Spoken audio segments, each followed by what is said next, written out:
Hello, everyone, and welcome back to another episode of the Dirty Talk podcast. For those of you who do not know who we are, because it's always somebody's first episode, right? It's always someone's first time. I know you really enjoy being someone's first time as well. I really, really, really do. Well, if this is your first time, I'm Chris, and joining me is the lovely Rain to Gray. Hi, everyone. And you're listening to the Dirty Talk podcast, which you probably already know because it's you're called the listening Dirty to Talk us podcast right now. We have a great show for you today. Before we start, there's a little explanation that I want to give about the title of this show. Yeah, I'm actually kind of curious. Lay it on me. This episode is called Alice Little and the Mystery of the Sex Island Aphrodisiac, right? So it's like an adult version of Nancy Drew?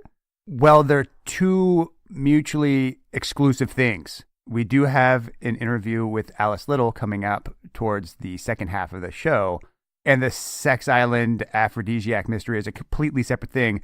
I know people could get confused and read it as Alice Little and the Mystery of the Sex Island Aphrodisiac.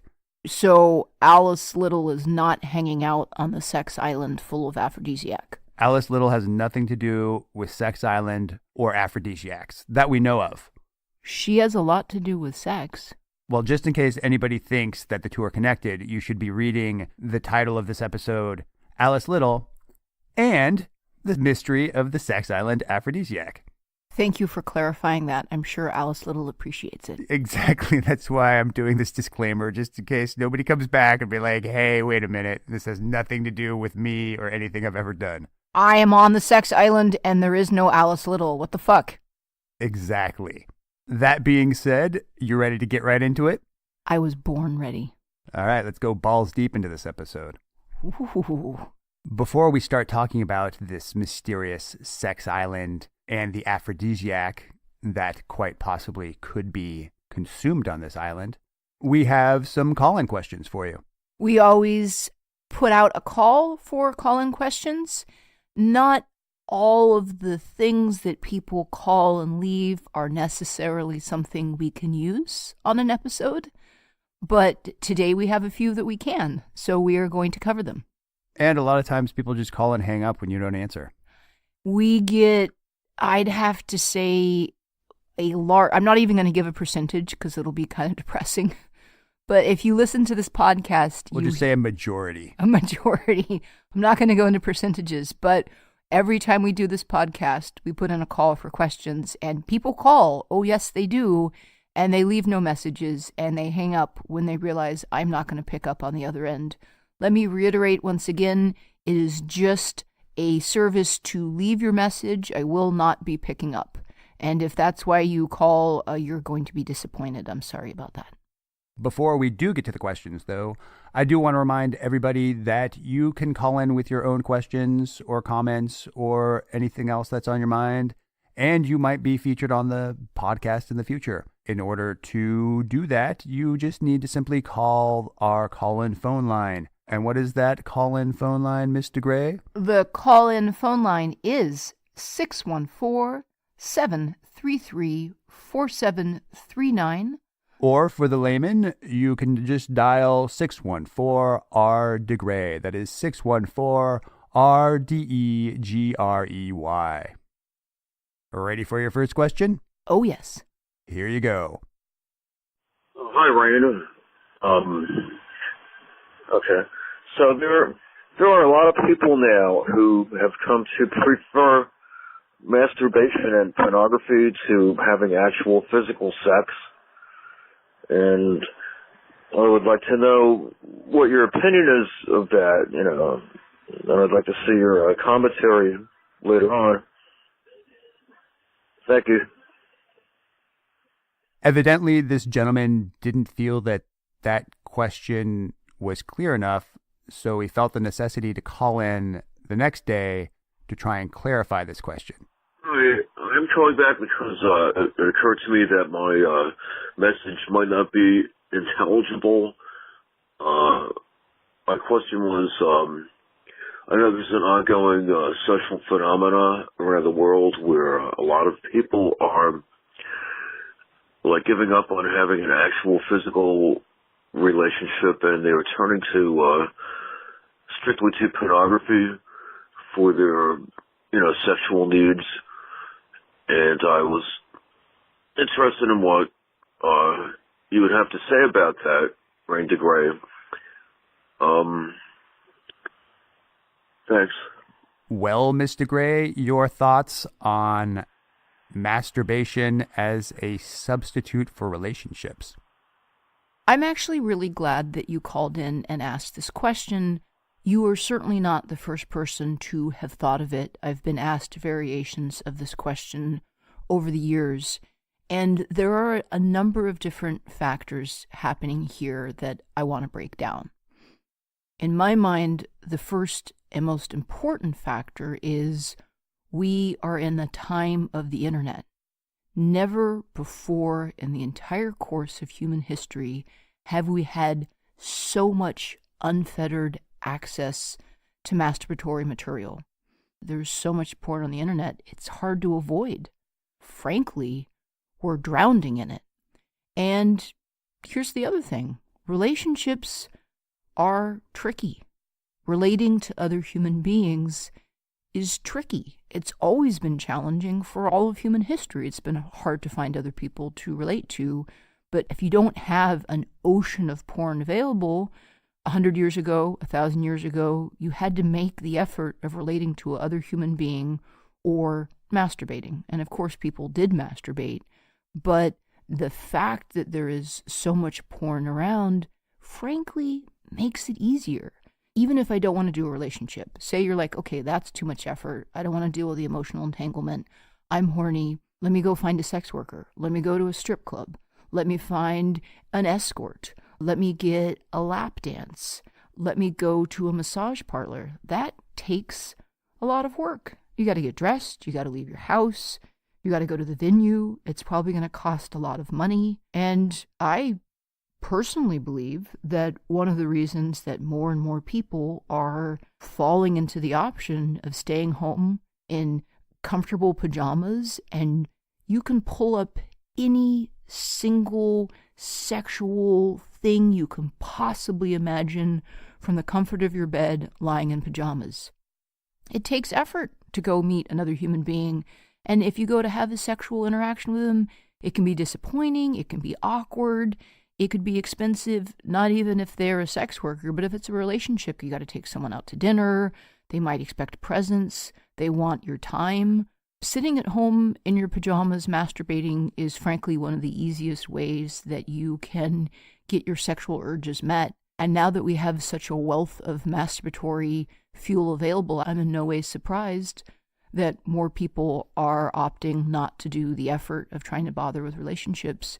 Frankly, I'm surprised that not more people are opting out of relationships and banging and just going to masturbation. And if things continue the way they are, I think it's going to be an ongoing trend. I personally believe that more people chose relationships and interacting with other people throughout human history because it was really the only option available. And it's very telling now that you have an easier option that more and more people are opting for that. I think it's kind of symptomatic as to where we're going as a society at large, because you see that more and more people are choosing not to interact with other people face to face and are instead defaulting to interacting online. So it's not just in the sexual sphere, it's just in all human relations. People have isolated themselves more and more. And I also see as people do that, they also factionalize more and more. I don't think it's just that they're avoiding contact with people for sexual relations, but they are avoiding contact with people for all other sorts of human interactions. It is quite difficult when other people won't do the things that you want them to do. And that's the issue that arises in most relationships, is that you're dependent on somebody else to come through on their end of it. I know how frustrating it is when everybody else out there in the world just won't bow to your requirements and your demands. I'm curious as to the future. We might be getting questions like, what do you think about people foregoing relationships to interact with their sex androids? Frankly, at a time of skyrocketing population, sex dolls might not actually be a bad way to go. Ready for the next question? I'm ready. Yes, hi. Do you live in Columbus, Ohio? That's where 614 area code is. Just curious. My question is, how do you train a vanilla woman to become a submissive? Very important question. How do you train someone to become submissive, or is it something that they're born with? Thank you for the opportunity. Love your show. Bye. I do not actually live in Columbus, Ohio, but I have presented there in the past for Winter Wickedness and enjoyed myself quite a lot. The reason the call-in number has a 614 code is because it is a Google Voice number. To answer your question, this is a very common question that I get asked. It frankly astounds me how frequently men contact me wanting to know how they can turn a vanilla woman submissive. And while your question doesn't frame it in such a way, there are men that have reached out that are looking for psychological tricks, mind tricks, manipulation ways that they can do to trick a vanilla, non-kinky woman to get her started down the submissive path. And let me answer this for all people that are pondering it, not just men, but any person who is wondering how they could possibly convert and flip a vanilla person to make them kinky. It doesn't have to be a man looking to make a vanilla woman submissive. You're either born kinky or you're not. You either have the wiring or you don't. You could not be aware of the wiring could be suppressed, but the inclination to be kinky is an inherent part of your makeup. And if you are a vanilla person, you cannot be flipped or persuaded or trained or tricked or manipulated or crafted or encouraged to become kinky. It's simply not going to work. You could possibly have a supposedly vanilla presenting partner that might have some submissive tendencies that could be developed, but if they're not there to begin with, there's nothing that you can do that can convert a vanilla person to being kinky. If a woman does not have some inherent submissive tendencies to begin with, there isn't any sort of encouragement or training that you're going to be able to lay on her that will cause her to blossom into a compliant submissive. You could be lucky. You could be with a partner who has some submissive tendencies and they could be encouraged and made to bloom. But if they're not there to begin with, there's nothing you can do to make tendencies bloom out of barren earth. It's just not going to happen. And I understand, like it's a hot fantasy. The reason that people keep writing into me wanting to know how they can turn their partner into a kinkster if they themselves are a kinkster and they're looking for a fellow kink partner, that seems amazing. Oh, if I could just find some way to bring it forth. No, here's the solution. Date other kinksters. Don't try and flip vanillas. It's a waste of your time. It's a waste of their time. And it can probably cause some resentment along the way. You know, I think this kind of circles back to what we were just talking about, how difficult it is to get other people to comply with the things you want. True. Thanks for your call-in questions. Again, if you want to call in and leave a question to have answered on a future podcast, that number is 614-733-4739, also known as 614R de Grey. We'll be right back with Sex Island and their mysterious Aphrodisiac. Ooh.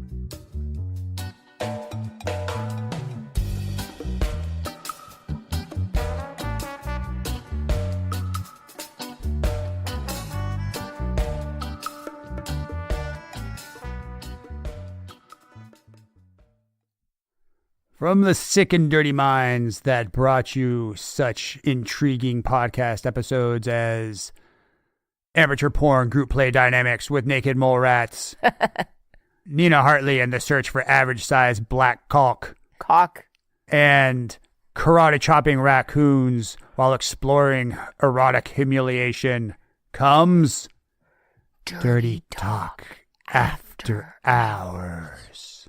That sounds intriguing. Want more of our witty banter? Why would you not? Want to know what we've been up to on a weekly basis? Of course you do. Want to listen to us go on strange adventures and invade small principalities off the coast of England? The answer is hell yes. Then you need to be listening to Dirty Talk After Hours. Tell me, Randy Gray, where could one find Dirty Talk After Hours? Why, all you would have to do is join my Patreon at $5 and up, and you will get exclusive access to Dirty Talk After Hours. If you want to hear what all the cool kids in your school are listening to, staying up late at night, then you definitely want to hear Dirty Talk After Hours. I guess where we should start this was a while back. We were lying in bed, and somehow the topic of this place, Sex Island,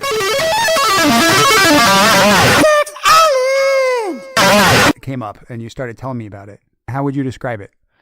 Sex Island is... Okay, I'm trying to find a way to phrase this because it's fucking crazy. Sex Island is a private tropical paradise of an island that is rented out. And the premise is for every one man, there is 2 women. And these women are available. You have a private yacht that takes you to this island, and the island has high-class food and parties and sports and snorkeling, but no one does any of those things. You go to Sex Island to have sex. The moment you get on the boat, you are allowed to pick the 2 women that you would like to be interacting with for the course of your trip. Those are your 2 women that you get to have. But the highlight of Sex Island is there is one event where you get to be one man in a room with 15 of the women, which sounds like orgasmic pleasure of absolute insanity. Sounds like most every man's fantasy. Well, for only $5,000, you 2 could take part in this. Well, I might cough up the $5,000 for that. But it's more than a yacht and a bunch of hot chicks and really fancy food. It is also a party island, and there is access to all the drugs and alcohol you could possibly imagine. Well, according to their website, they don't provide the drugs. Disclaimer. No. Disclaimer, they don't provide the drugs. According to their website, I went and looked around on their website after you told me about this. They say that the girls do not provide any drugs. However, there is a third party located very close by that will be able to provide you with any drugs that you might desire. So there's a boat docked off the island, and they take a small rowboat to the boat that's docked off, and you can purchase what you want and then paddle back to Sex Island? I think it's their way of covering their ass. They're saying, well, we're not going to give you drugs, but yeah, we got this guy that'll give you drugs. That's not affiliated with us in any way. No. Or no. the girls. So $5,000 for an island, 2 ladies of the night, or afternoon or daytime, whatever your Or all day long. All day long. Also heard that you can swap girls with the other guests at your leisure. If you want to do some swapping. And then at one point, everyone gives up at least one of their girls for the night in heaven where it's you with 15 women. That's way more holes than you can tackle. I guess you could line them up over a really long bed or something and then dip your way down. Like that's a lot of holes. I've never been in a multiple person orgy like that. I'm sure the logistics get very complicated though. 1 dick and 15 women. Like I said, every man's fantasy, supposedly, but the reality might not live up to your expectations. I have found the hard way that reality usually does not live up to one's fantasy, and you have to be okay with that from the outset. Supposedly there's celebrities that are doing this as well. There was some Canadian pop stars. Yeah, some Canadian pop star that actually did a performance. Who would that be? Who was a Canadian pop star? Was it Drake? Justin Bieber? Maybe it was Justin Bieber. Disclaimer here, we have no evidence that Justin Bieber has ever been to Sex Island. Don't get us in Just trouble. Conjecture. Let's stay away from Justin Bieber's legal team. A Canadian pop star was there to partake in Sex Island and did an impromptu show for one of the evenings. What was fascinating to me when I started doing research on this island is not just a reasonably priced island full of hot chicks that are willing to do anything with you. It was the list of recreational substances that they had going on this island. One of the substances, a powdery substance called toothy, that you would snort, that evidently gives you an incredibly high libido boost. You become very turned on, incredibly horny, want to fuck everything. And I'd never heard of toothy, and I mentioned it to you. And I said, I need to know more about this pink stuff that you snort that makes you incredibly horny and want to bone for hours. Since the dawn of human history, mankind has been fixated on trying to find aphrodisiacs, whether it's snails or chocolate or Rhino horn, whatever it was. We've always been looking for substances we can find that will make us horny and turned on. The holy grail of medicine is something that cures baldness and gives you a hard dick for days. And helps you lose weight and makes you tan. Well, we might just have found that. What? Except for the hair loss. Okay. Do tell. Being the incredibly curious individual that I am, I immediately set out to solve this mystery of what this toothy could be. I could find no other reference online to toothy or any sort of pink powder that you snort that makes you horny. What I did find was way more interesting than I ever anticipated. Care to enlighten us? It all starts with alpha melanocyte stimulating hormone. Alpha melanocyte stimulating hormone, the collective name for a group of peptide hormones produced by the skin, pituitary gland, and hypothalamus. Produced in response to UV radiation, plays a key role in producing colored pigmentation found in the skin, hair, and eyes. It does this by inducing specialized skin cells called melanocytes to produce a pigment called melanin. Can also suppress appetite by acting on the receptors in the hypothalamus in the brain. Also has an effect on sexual behavior. Starting back in the 1960s, they started intensely studying alpha MSH to see if they could find a way to stimulate and control sexual behavior in rats. Scientists spend a lot of time paying attention to rats having sex, yes. They do.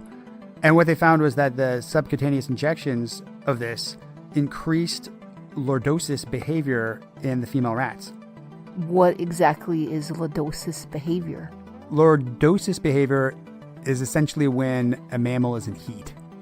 Have you ever seen a cat or a mouse or a rat in heat?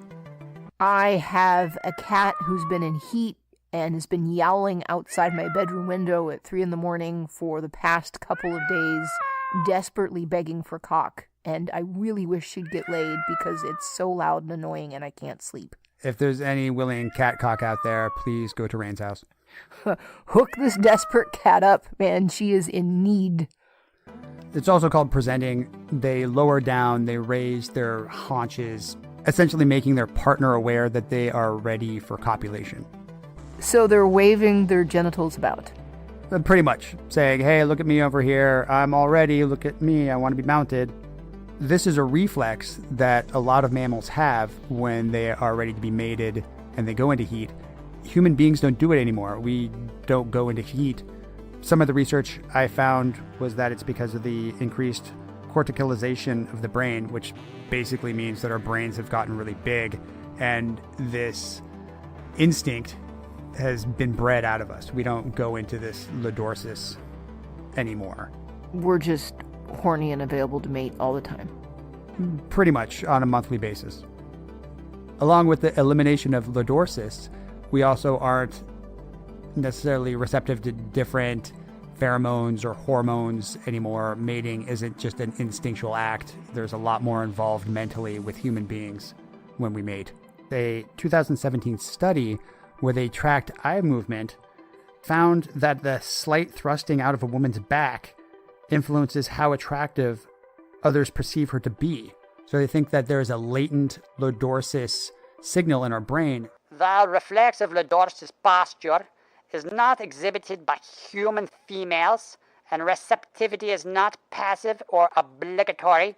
For them, a manifestation of lumbar curvature might serve a vestigial remnant of communicative signal between men and women. So if a woman is arching her back out and shoving out her butt, people will find her more attractive because of this latent lordos's.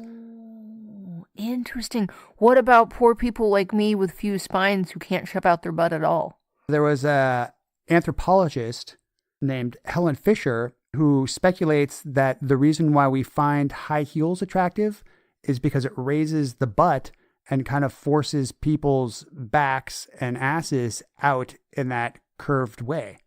Oh, so it's mimicking the posture of rats in heat. Yep. And since there is that latent connection in our brain, we find that arched back and protruding posterior attractive because it reminds us of sexy times.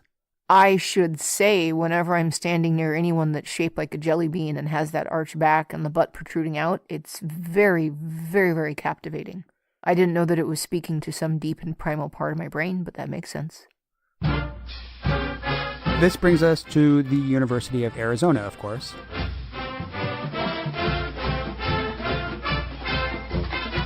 When I think sexy times, I think the University of Arizona every time, of course. In 1995, the University of Arizona were looking for a defense against skin cancer. That's a noble goal. I'm down with that. Well, this makes sense because prior to this, Arizona was a desert, but now you have all these Caucasian people migrating to the desert. And what do Caucasians do in the desert? Get cancer. Well, they burn because they're not used to that harsh desert sun. Yes, cancer. They all get skin cancer. Come on now. So they were trying to come up with some sort of formula that they could give people to cause an artificial tan in order to protect them from the harsh UV rays, all these poor white people in the desert. Of course, the researchers at the University of Arizona started looking into the alpha MSH because of its effect on stimulating melanin production. This ties into Sex Island. How? I'm getting there. Okay. I'm getting there. Enter melanotan 1. It's a synthetic analog of alpha MSH, and it was the world's first injectable sunless tanning agent. Melanotan 2 was the next formulation that they discovered. Melanotan 2 is where things start to get really interesting.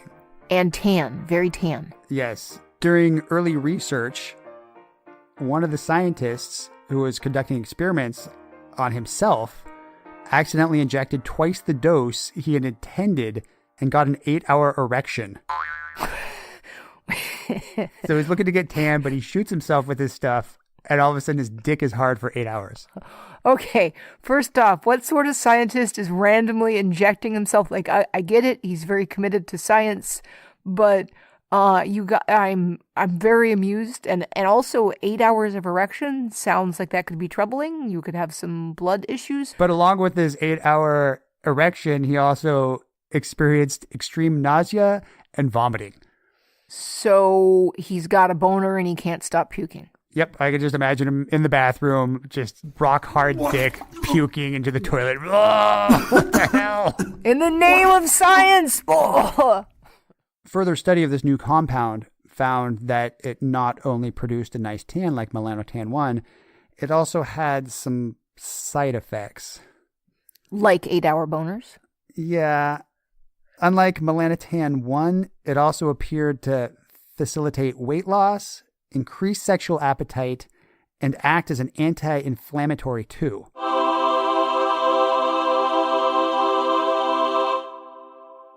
Now you're just kidding. Nope. It was quickly labeled the Barbie drug. My thought was, shut up and take my money. I think that would be many people's thoughts. I'm sure that all these researchers at the University of Arizona just started seeing dollar signs in their eyes. Were they all tan and thin with aroused genitals? Just horny, tan, incredibly in shape people that were not inflamed.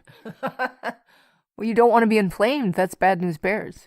They incorporated the help of a company called Competitive Technologies, which specializes in licensing intellectual property. Competitive Technologies sold the rights to a New Jersey company called Palatine Technologies to work on further developing it as a sexual dysfunction agent.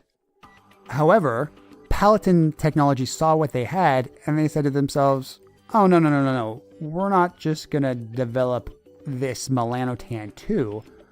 There's something going on here because it's making people horny, it's making people tan, and it's making people lose weight. And in their mind, if you could bring 3 different products to market that would do these different things, it would be far more profitable than bringing just this one product to market, right? Oh, so they were going to take it and divide it up. Yeah, they wanted Those to research sneaky it. fuckers. Cha-ching, cha-ching. Yeah, no, I see it from a cha-ching perspective.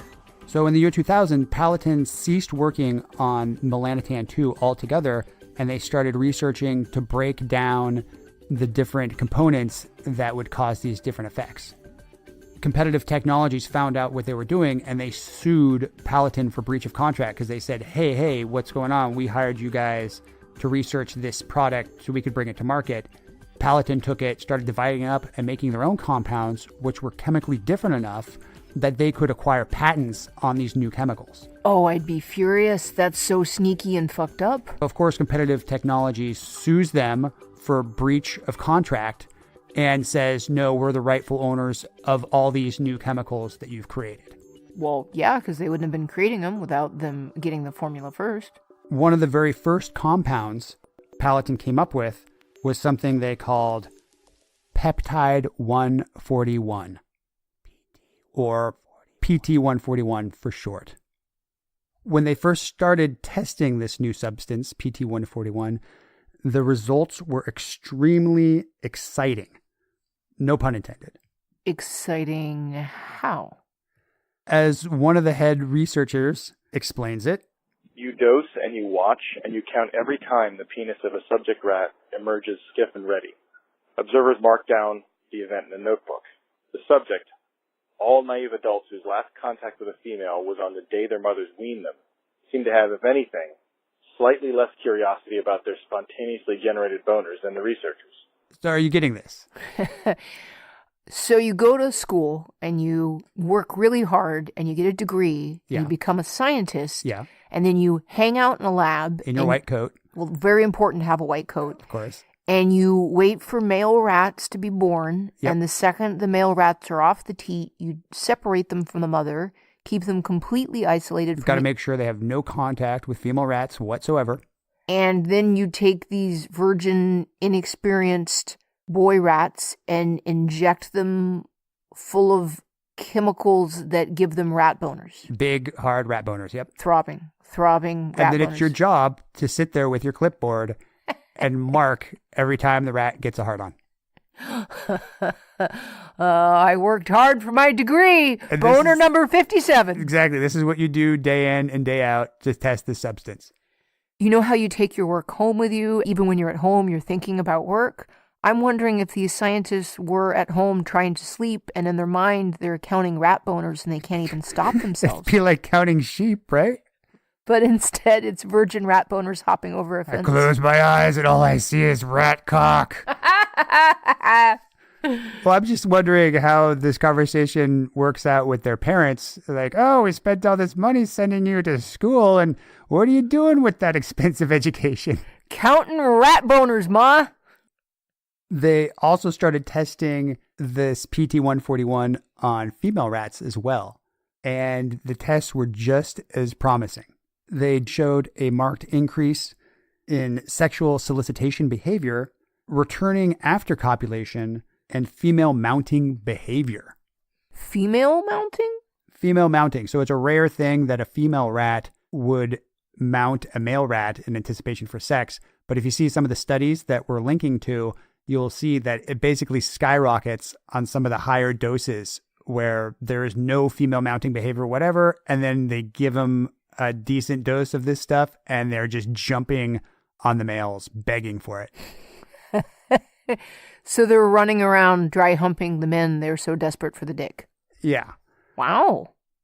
Of course, they realized what they had if it was working on both females and males. And again, dollar signs in the eyes. That would be the holy grail of things that make women desperate for dick enough to fling themselves on men? Yep.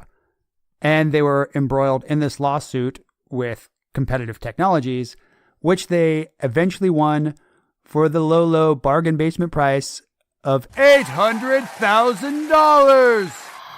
They won the lawsuit? They won the lawsuit fucked because up. the chemicals were molecularly different enough that they were separate compounds from the original melanotan 2. Once they had complete monopoly over this stuff, they, of course, wanted to get FDA approval so they could sell it to the general public. They developed a nasal spray in hopes of getting FDA approval to use it as an ED treatment, erectile dysfunction. The trials were going really well. Some of the subjects were quoted as saying, "On a 5-point scale, the erection I had, I would rate a 6. With PT-141, you feel good. Not only sexually aroused, you feel younger and more energetic. It helped the libido, so you have the urge and the desire. You got this humming feeling. You're ready to take your pants off and go." Twice? Me and my wife had sex twice in one night. I came into work the next day and raved about it. Jesus, guys, I'm 58 years old. I just don't do that. Women involved in the clinical trial reported, genital warmth, tingling and throbbing, and a strong desire to have sex. I can't imagine what having a drug on the market that you could take that would instantly make you horny and throbbing and desirous would have on the population as a whole. I mean, that would have a significant impact. If you think about it too, the big difference between this new substance, the PT-141, and things like Viagra or Levitra was that the other drugs that they currently had on the market for erectile dysfunction only worked on the circulatory system. They increased blood flow to the penis. They didn't necessarily make you horny, whereas this stuff that they were testing made you horny, and it worked on both men and women equally. That's insane. Say that one more time. Just that this is a chemical compound that could be released into the market that could do what? Worked on both men and women, and not only caused erections, but also made you horny and want to have tons of sex. It was going to be a game changer. That's a multi-billion-dollar formula.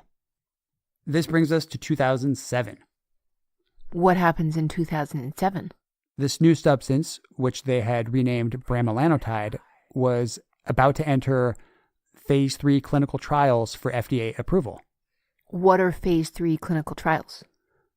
It's the very last clinical trial step before you apply for the drug to be available to the general market, and the FDA decides yay or nay. Okay, so that's serious then. Yeah, it was basically on the verge of getting approved. It seemed like it was going to be a juggernaut destined to be unleashed on the public. A sexual dysfunction panacea ready to spark a new sex revolution. Are we ready for passion on demand with a simple sniff from a tube? Will PT-141 usher in the age of McNookie? Quick, easy coupling, low on emotional nutrition. Sex lives tailored to the demands of a jealous office or an impatient spouse? A dark age of erotic self-ignorance, tarted up in the bright-colored packaging of a Happy Meal? Or is it just the thing needed to heal rocky marriages, eliminating the issue of sexual incompatibility from the top of the most common marriage problems list? The world waits and sees. All this speculation was for naught, though, because it never went into phase 3 trials. Why would something that's obviously worth a multi-billion dollars not make it into phase 3 trials? According to the press release published at the end of August 2007, after reviewing the data generated in the phase 1 and phase 2 studies, the FDA questioned the overall efficacy, results, and the clinical benefits of this product. in both the general and diabetic ED populations, citing blood pressure increases as its greatest safety concern. Though not supportive of the proposed phase 3 studies for ED with bremelanotide, the FDA stated that it was amenable to the proposals for a different drug development pathway, such as for a second-line therapy in non-responders to currently approved PDE5 inhibitors. Essentially what they're saying here is we're not going to approve it for erectile dysfunction treatments, but we may be open to approving it in a different way for other dysfunctions, just not ED. They weren't very specific. They just that's said, very there's vague. not going to be any phase 3 trials of this stuff. We're putting an end to it, which was extremely controversial to the people following it at the time. They were completely surprised and outraged by this development. Concern about blood pressure hadn't been brought up until this point. There was nowhere else that I could find any information about there being a concern about blood pressure up to this decision by the FDA.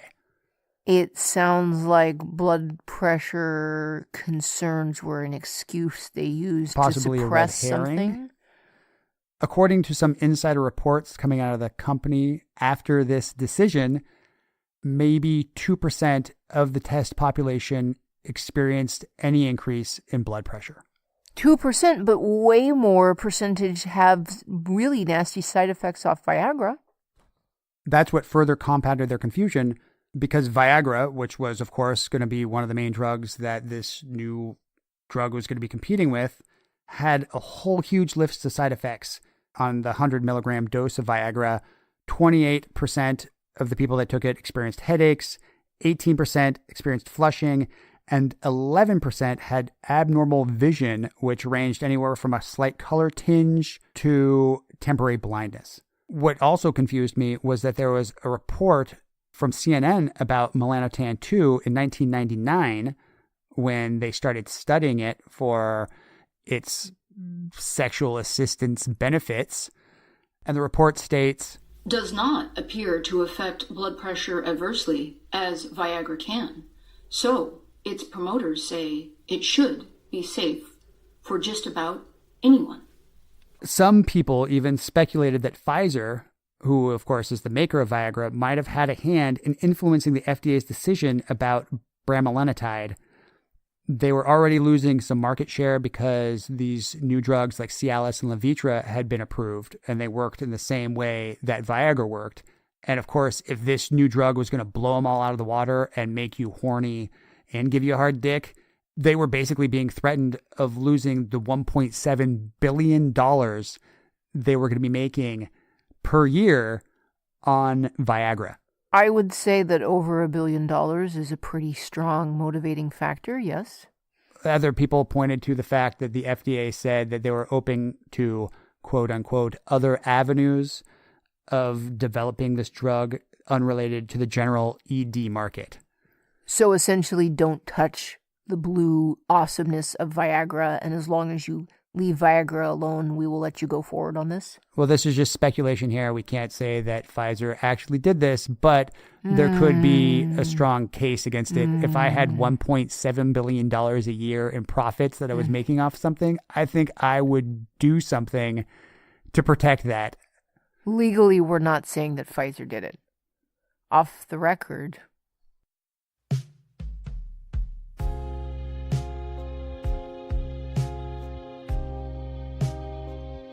Unfortunately, it looked like PT-141 bremelanotide was dead in the water. A tragedy.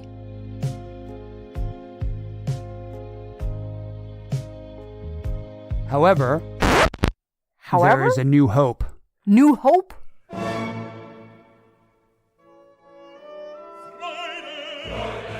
Paladin's response to the FDA's decision not to move forward with the phase 3 testings was extremely odd, I would say. In what way? They released every bit of information they had about this substance to the general public. The fuck you say? Every little bit of research, they also released the exact molecular structure of it and how to sequence it. Just onto the wilds of the internet. Anyone could have it. Saying, here you go, scientists out there. This is what we discovered. This is what we were working with. A lot of people thought this was basically a big middle finger FU to the FDA. Right. Well, that would certainly appear to be so. Because with all this research and the ability to sequence it, scientists in other countries could start making it for themselves. Ba-bam. And selling it themselves. Right. And what did people do when this formula was released? They started making it themselves and selling it themselves overseas. No shit. Yeah. And in 2008, an Iranian scientist started doing his own clinical studies with it, pretty much simulating what the phase 3 trials would have been, giving the substance to men and women to take home and try multiple doses on their own, and was getting incredible results with the increase in libido that they were seeing across the board. Wow. Based on this, Palatine decided that they were going to go back to the drawing board and see what they could do about trying to bring this to market in the US. What they did do was reformulate it into a subcutaneous injection that comes in an auto-injector shot that people push a button and injects it into the fat layer of their belly. When they released the phase 1 trials of this new route of administration with the auto-injectors, they found that there was no evidence of increased blood pressure at all. Wow. Based on these positive results. Very positive results. They decided they're going to go back to the FDA and try again to get approval for this drug, but this time not as an ED treatment, because that didn't go so well the first time. They want to get it licensed as a treatment for female sexual disorder. Oh, through the back door, as it were. Yes, through the lady's back door. Uh-huh. Because once they bring it to market, then they can also maybe use it for other off-label uses, or it might be easier to get it approved for the ED market, especially now since Viagra has gone generic and you can essentially order it anywhere now. This brings us to present day. Just last year, 2018, Palatine filed a new drug application with the FDA to get the approval of this bremelanotide to be used for female sexual dysfunction. They're going to be releasing it under the brand name Vyleesi, Vyleesi, however you want to pronounce that, Vyleesi. And it's going to come in the auto-injector pen, and people can dose themselves up. Wow. That brings us to the end of our story. I have no idea where it's going to be going from here, but I am going to be following this intently to see how it all turns out. This stuff come to market. Is it going to start the new sexual revolution? We'll see. All of this because I told you about Sex Island and Toothy that people snort. Yep. So let me recap this. It all starts because people want to get tan and not go out in the sun because they live in Arizona and they're white. This sunless tanning agent makes it so that you get massive hard-ons if you take too much of it. A company decides they're going to study it. They steal the formula from the people that license it to them, saying, no, this is a brand new formula. We are going to do it ourselves. It makes rats really horny. They count their boners and say, Eureka, we found it. They try to bring it to market. The FDA says, I think you're infringing on other people here that have a lot of money. And in a roundabout way, it gets released to the general public and people can buy it in other countries except for the US. But it might be coming back to market to help women that have lost the horny. Thank you, Arizona. There you go. I don't know if that is this mysterious toothy stuff that they were snorting on Sex Island, but it has to be. That is as close as I could get to finding out what toothy is. Toothy is, you want to hear my theory, is that formula that they released out into the wilds of the internet, someone down in Colombia got it, turned it into a powder and something you can snort to make you super horny, and then said, I know, we can sell it to rich Americans who want to come to a private exotic island and bang a bunch of escorts. Could possibly be. If there's anything else that develops, you'll be sure to know that the Dirty Talk podcast will be following all developments of PT 141. We're on the case.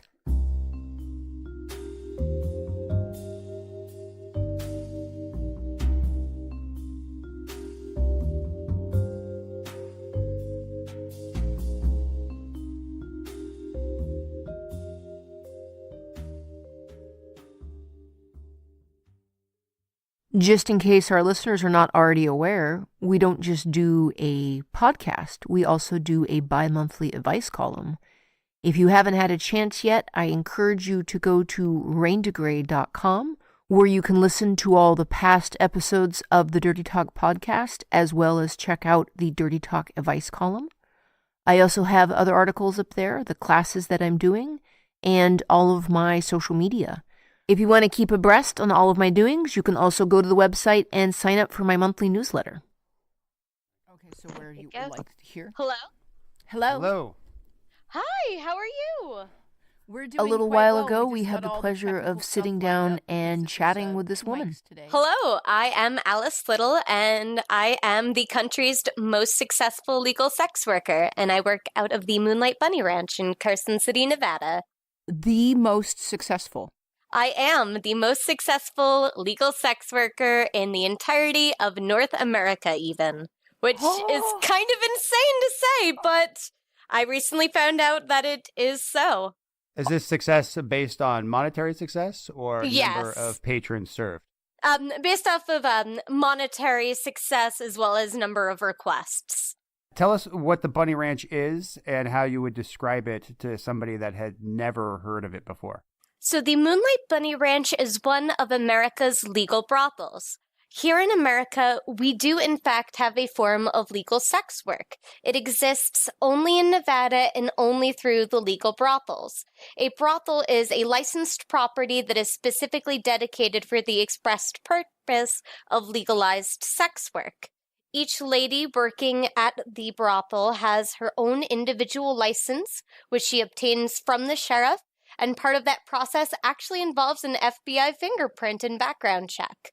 Not a lot of people realize this, but it's actually quite difficult to become a legal sex worker in Nevada. In fact, we recently found out that it is more difficult to become a legal sex worker in Nevada than it is to become a deputized sheriff in Nevada. There are more strict requirements upon the legal sex workers than any other profession. Wow. Do you need to do STD testing and everything? We do. One of our legal requirements is weekly STD and STI testing. Each week, we receive a vaginal swab, and then each month, we additionally do a blood test for HIV. What sort of things would disqualify someone if they were trying to go through the background check in order to be a legal sex worker?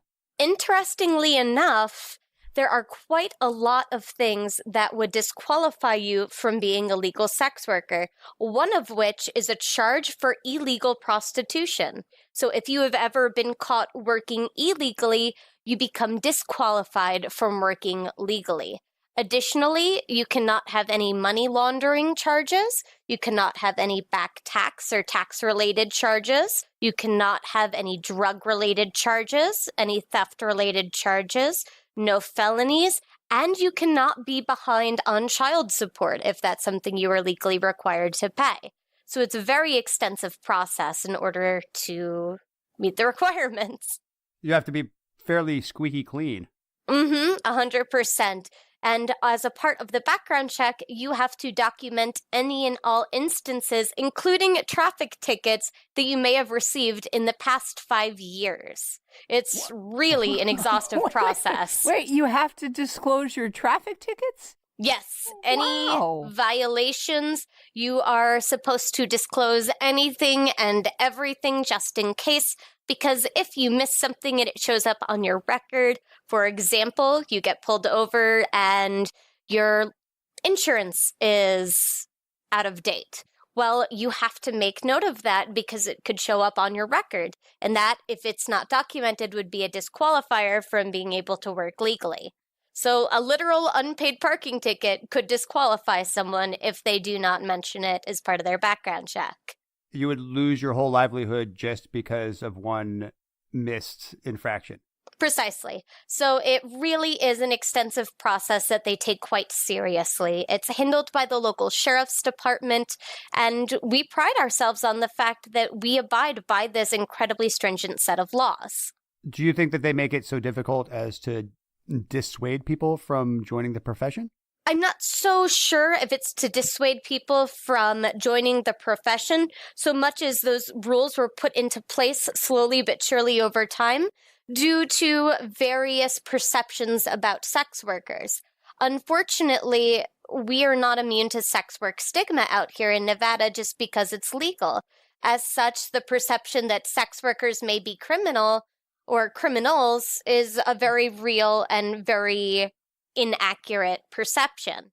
As such, as part of the legislation, they specifically wrote it into the code, so this way if somebody has such a perception, we are able to point to that legislation and go, actually, we all passed an FBI background check to work here. I don't know about you and your job, but I know what the requirements are for mine, and they're very, very stringent. Nobody can call into question who we are and our professionalism that way.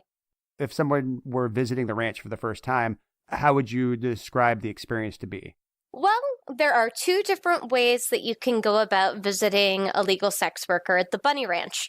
The first way is to set up an appointment in advance. You would go to our website, bunnyranch.com, and peruse through the various ladies' photos. You would then have the opportunity to email whichever lady you're interested in, so this way you can get to know her a little bit.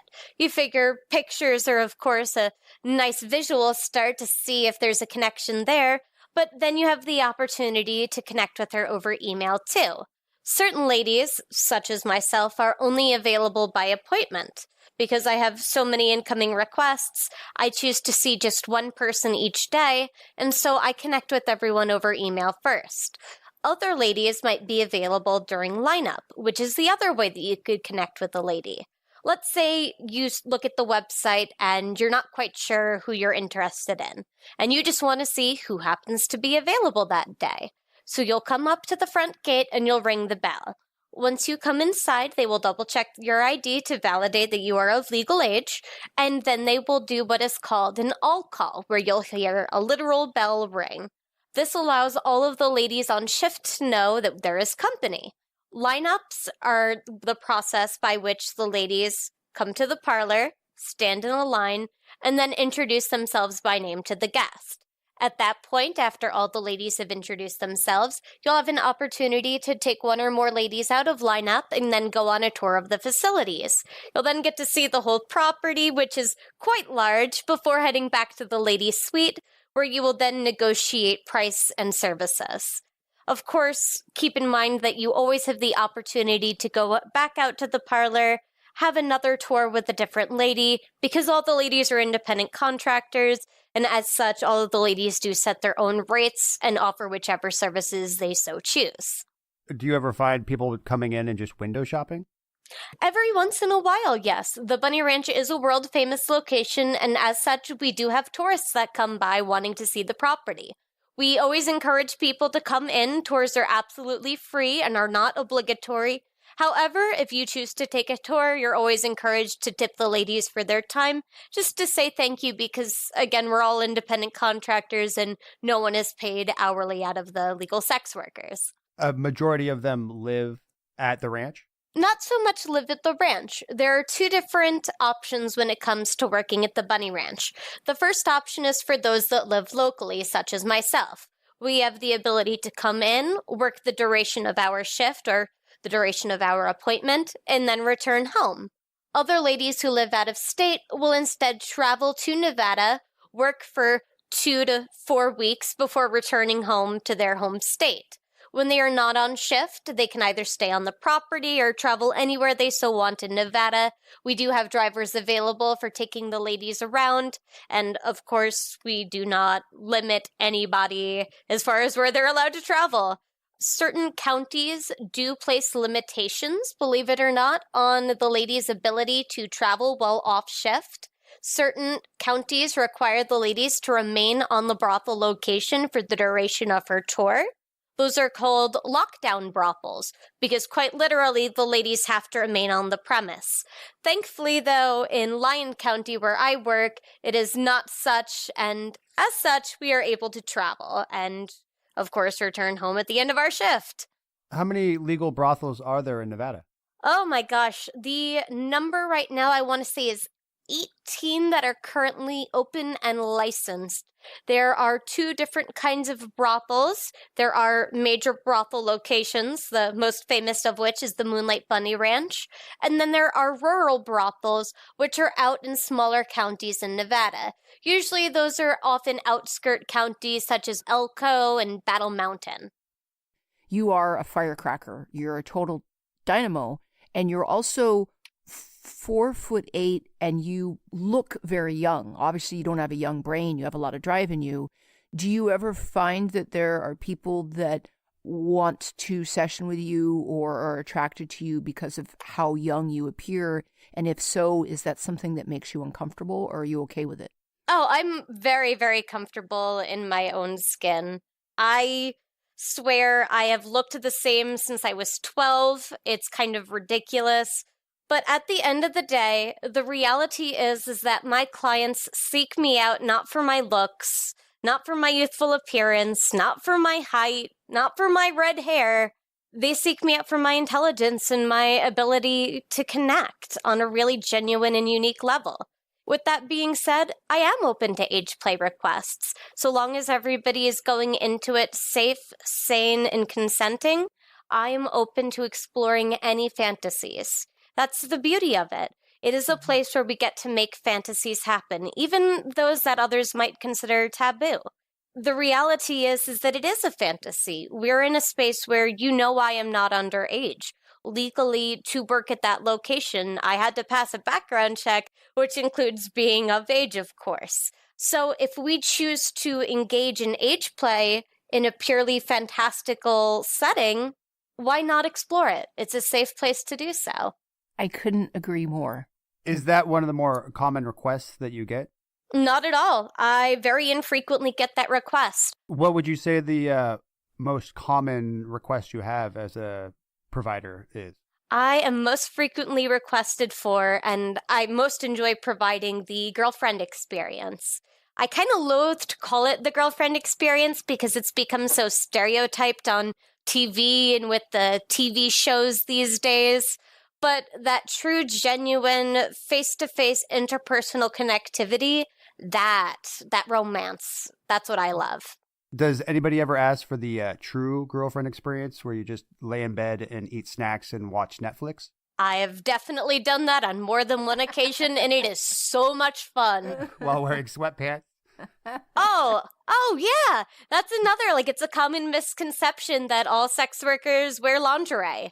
I almost never wear lingerie. More often than not, I'm either in a nice dress or in a sweater if it's wintertime. Like I said, it's really darn cold out there. I am not parading around in a bra and panties in 15-degree weather. That's ridiculous.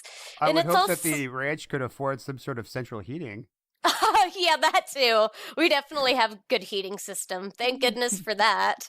But yeah, there's always this misconception that it's all hypersexual and that it's all about the sex, and more often than not, it's about everything but the sex.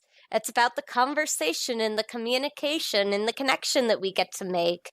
It's about exploring yourself and getting to know yourself better and learning how to get to know somebody else, and then connecting in that setting and seeing what the two of you feel like and what the two of you have in common, and getting to explore this amazing moment in time together and being present in the moment. That's what it's really about. It's really not about the sex, but it's the cuddling. It's all the rest of it too.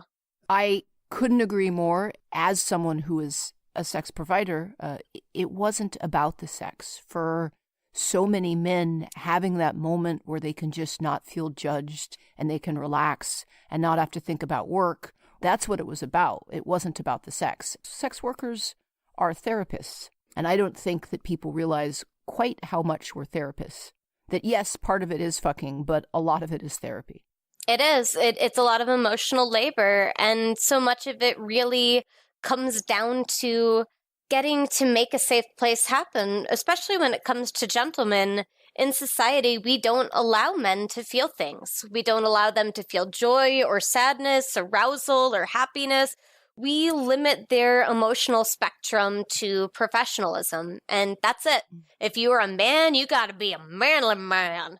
And the result is guys oftentimes don't get to have that intimate space where they talk about their feelings and talk about the frustrations of their day in such a sweet human capacity that I feel like comes more naturally for women.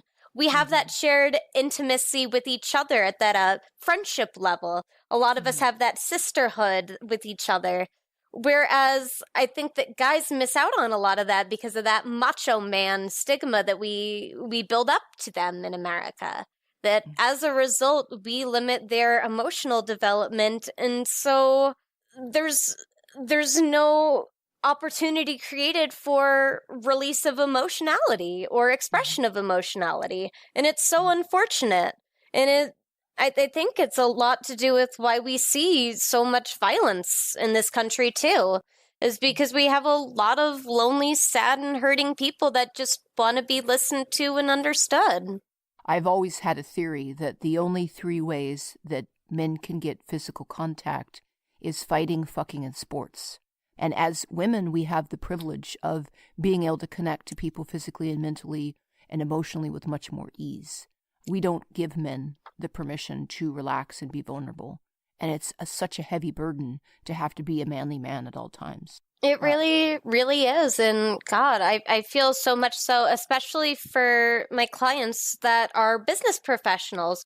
A lot of them express the same feelings of having to hold face all the time, and they can't just be themselves. And as a result, they feel trapped and they feel lonely, and it makes them very isolated. And that's the beauty of legal sex work, is that it creates a safe space for someone to come in discreetly, have that connection and have that moment with someone. I mean, how badly do we all want that for ourselves in our lives?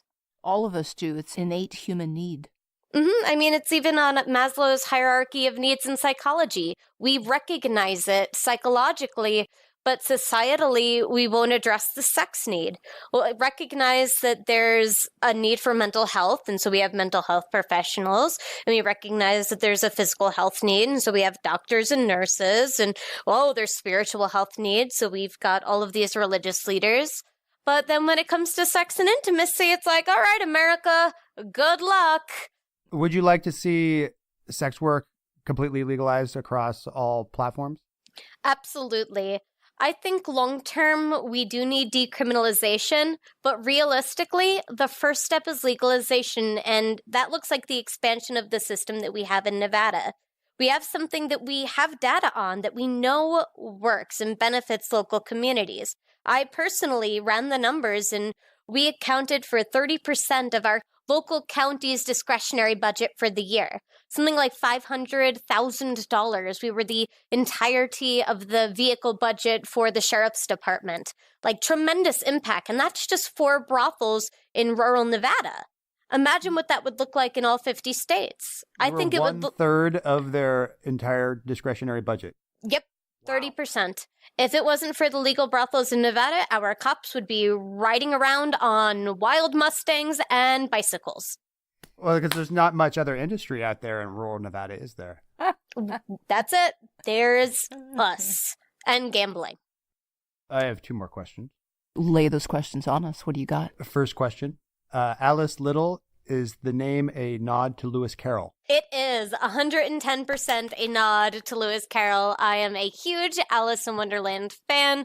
I love the whole conceptualization of his creation. And when it came to being a legal sex worker, I decided to go ahead and, I wanted to use a name that I was familiar with. So I went with Alice, which is my middle name. And then when it came to a last name, Liddell, Little, play on words since I'm petite, I thought it would be a lot of fun. 4'8". Yes, it would kind of be ridiculous to be, Alice Giantess at 4'8". I feel like that would not work so well. And my final question is one that I've been asking people since I was a teenager. When does bread become toast? When does bread become toast? After it is exposed to a significant enough heat element that it texturally changes at a molecular level? I don't know. That's a good attempt at a scientific explanation Super of the toasting process. That's not an attempt. That's success. That was success. I say success. Pseudo-technical. I mean, I'll go for like the most literal possible explanation. She used molecular, so I'd say that passes. There's no right answer to that question. That was the right answer. It's just a good gauge of getting an understanding of somebody's mind and how it works. And now I kind of have an understanding of where your mind's at. It involves molecules. Well, Alice, I want to thank you so much for joining us on the Dirty Talk podcast. I really enjoyed myself. You are articulate, are insightful. You have so much to say. Is there anything that you would like to share or promote or pitch before we wrap for today? Anyone interested in learning more about me and my services is welcome to check me out on my website, www.thealicelittle.com. And you can sign up for my newsletter, which I send out once a month with different articles, helpful information, fun photos, and so much more. I am also on Twitter at @TheAliceLittle and on Instagram at @TheAliceLittleOfficial. Excellent. Thank you so much for joining us. I really had fun, and I hope to have you back. You were an amazing guest. Yes, it'll certainly be my pleasure, awesome. and it has certainly been my pleasure talking with you both. You are so freaking cool. This was so much fun. Oh, shucks. Thanks, lady. Talk soon. All right. Bye. Bye-bye. Well, that's another episode of the Dirty Talk podcast in the bag. I know so much more about rat boners. Well, I also hope that you found all my research into PT-141 interesting. I did very much so. Let's hope, fingers crossed, that there'll be more development into that, and it will be released to the horny masses. If they weren't horny, they will be afterwards. Hopefully, if it works as advertised. Bow, chicka, wow, wow. Cannot believe, but if it does work as advertised, it will change everything. It will make people horny, so they'll be boning more, and we'll have even more humans on the planet? Well, hopefully they'll be doing protected safe sex. Right. Yeah, humans are very good at that. The pill was the last big sexual revolution that happened, and this could add to what the pill started. So no babies and very horny and possibly quite tan. Well, PT-141 doesn't cause a tan. Oh. It just gives you big rock hard dick. Booyah. And I guess makes the women want to mount the men. Oh. Like horny rats. We also want to thank Alice Little for stopping by and chatting with us. That was fascinating. I find her a very intriguing person, and she's definitely kicking ass in her chosen field. She is, and I know you were kind of crushing on her a little bit because of how accomplished she is and just her perky overall can-do attitude in nature. Yeah. She's very driven and focused and badass and doing things, and I respond well to that sort of energy. Yeah, maybe we'll have her back on some point in the future. Definitely. If you've been enjoying this podcast and want to share it with your friends, please do. We would love all the exposure you can give us. I do want to put out my challenge that I put out at the end of all these episodes, going back a few episodes, that if you do like it, please, challenging you to tell at least one person. At least one, if not more. Yeah, you can always tell more. You're not limited to more. Just at least one. That's the challenge that we're putting out. If you like what we're doing here, you find the information intriguing, share it with your friends. And you can find the podcast at iTunes, Google Play Music, Spotify, Stitcher, Spreaker, TuneIn Radio, and iHeartRadio. Please follow, rate, and review. Yep, the more rates and reviews we get, the more people can find it. Thanks for joining us. Till next time. Bye.